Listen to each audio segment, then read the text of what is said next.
प्रमद बर'आ आंखौ माबा केस होनो मा होनो होनदों आं बबे जायगायाव माला सिखाव मावनायनि दाखायत मावनायनि आंखौ केस होनो नागिरदों बेलाय आंथ' जेरावबो सिखाव खावबाय दाखायत खालामाखै आं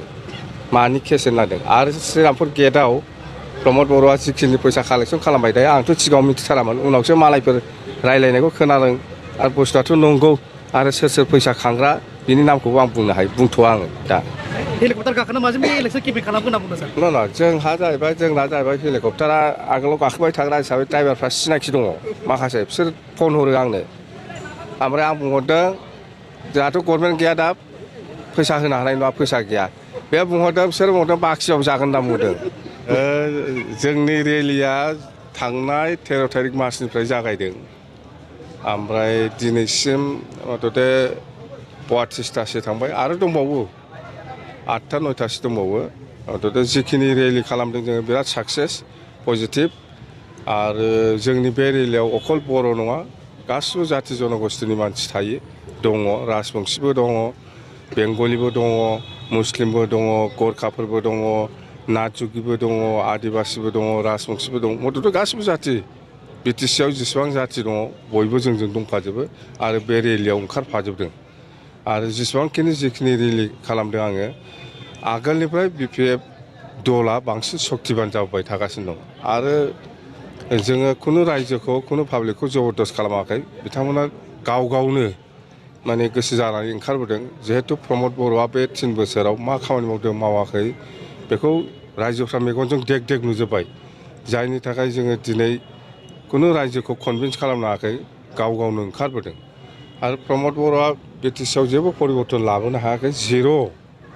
दिनै आबसुनि माखासे लिडारफोर आरो इउपिपिएलनि माखासे लिडारफ्रा फैसा जानायनिसो कम्पिटिसन जागासिनो दं बिटिसिनि फैसाखौ जानायनिसो कम्पिटिसन जागासिनो दं माने खुनु खामानि मावनायनि धान्दा गैया बिस्रा बिटिसिनि फैसाखौ बोरै बख'नानै जानो बेसो बिनि बादै जेबो गैया जिर' जेबो खामानि मावाखै आरो प्रमद बर'आ आंखौ माबा केस होनो मा होनो होनदों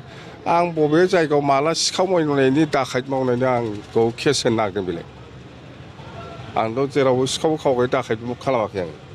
मानि केस होनो नागिरदों आरो श्रीरामपुर गेटआव प्रमद बर'आ जिखिनि फैसा कालेक्सन खालामबाय थायो आंथ' सिगाङाव मिथिथारामोन उनावसो मालायफोर रायलायनायखौ खोनादों आरो बुस्थुआथ' नंगौ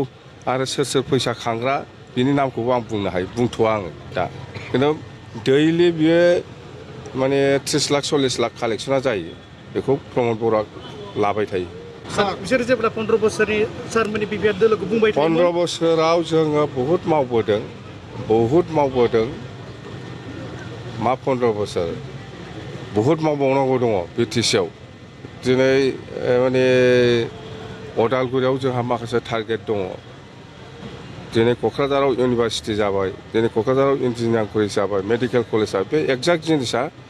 जोंना अदालगुरियावबो जानांगोन जोङो इउनिभारसिटि केम्पासखौ बिदोंमोन बे हिसाबै जों मोनग्रोनो हाबाय आरो क'क्राझाराव जोङो सैनिक स्कुल बिदोंमोन बेखौ जोङो मोनबाय मथथे बेबायदि एडुकेसन साइडआव आरो जोंहा बहुत इन्सटिटिउसन नांगौ एग्रिकालसारनि खोथा दं इउनिभारसिटिनि खोथा दं क'क्राझाराव जेरै जादों अदालगुरियावबो बेबायदिनो जानांगौ बेथ' रहस्य जेबो गैया गोबां रायजोफ्रा बाहागो लाफैयो नोंथांमोना नुनो मोन्दों नुगासिनो दङ खारना जाहैबाय बे 3 बोसोराव जेबो जायाखिसै आरो बिटिसिखौ प्रमद बर'आ धंससो खालामगासिनो दं सेससो खालामगासिनो दं बिटिसि सेस जानायखौ बे ओनसोलनि रायजो राजाफ्रा रावबो मोजां मोना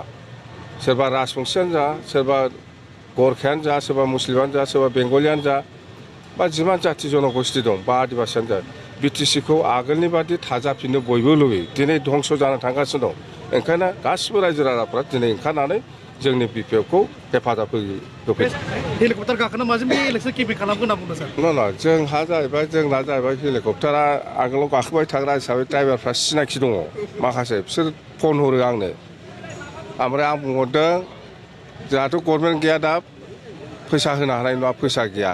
बे बुंहरदों बिसोर बुंहरदों बाखियाव जागोन होनना बुंदों मिथिबाय बाखिबाबो जागोन होनना बुंदों होमबालाय फैदो देनां सरखार बानायबा होगोन आं फैसा